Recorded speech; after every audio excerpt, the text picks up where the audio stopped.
Brian Fonseca joins us now, and Brian, news just broke of the New York Knicks make a trade before the deadline tomorrow. They acquired Josh Hart from the Portland Trail Blazers for Cam Reddish and a protected future first-round pick. When you first heard the news of this trade, what was your initial reaction?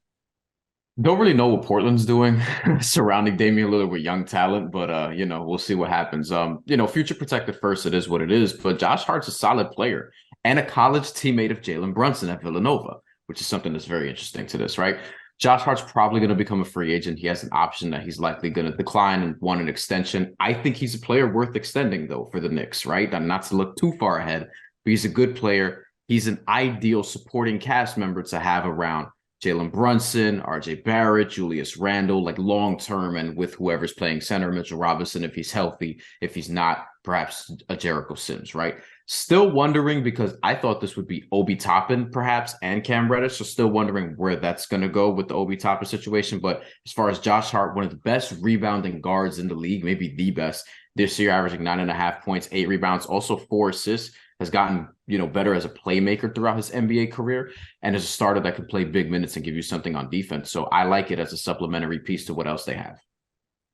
And it makes you wonder. Obviously, it never worked out with Cam Reddish after they made that trade a couple of years ago for him.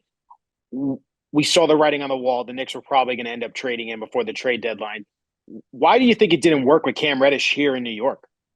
I just think that, certain people have talent, but there are other factors, and I don't know what they are to why they don't realize that. Because when I was, a certain age a few years ago, right, and I'm hearing about Cam Reddish being maybe the best prospect coming out of high school, right? There were people going into that Duke class with him, RJ Barrett, Zion Williamson. There were some people who thought the Hoopers on Twitter, so to speak, thought that Cam Reddish would be like the next Tracy McGrady and the best player out of that class. And he turned out to be far and away the third best player of the three of them in both college and in the pros. So hasn't worked out in a couple situations where you figure he'd have the playing time to make it work. And he still hasn't been efficient in his opportunities. And you see the flashes there, but he can't put it all together. And there are guys in the NBA who just can't put it all together despite their talent. We've seen this time and again. And, Cam Reddish is going to have another opportunity here. And he's also playing for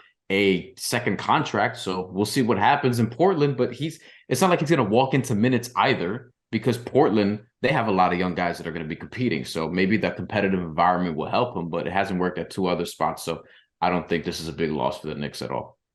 And finally, looking at this trade deadline, obviously coming up tomorrow at 3 o'clock, do you see any more moves happening with the New York Knicks before then? Yeah, I think the OG Anunoby thing is still very interesting. I don't think Cam Reddish was going to be part of that deal, right? Obi Toppin, I have him circled as somebody like he could get traded because, Julius Randle's good again and is an all-star again. And it's like, all right, if you're not going to play Obi Toppin like that, somebody should. Somebody should get him on their roster, be it the Toronto Raptors or somebody else.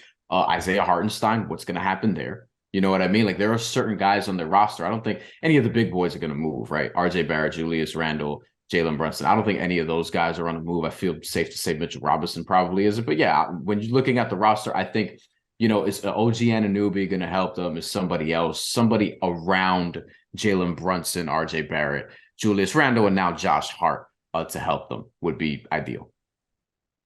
Brian, appreciate you as always. Thanks for giving us your perspective, man. Anytime. Thank you.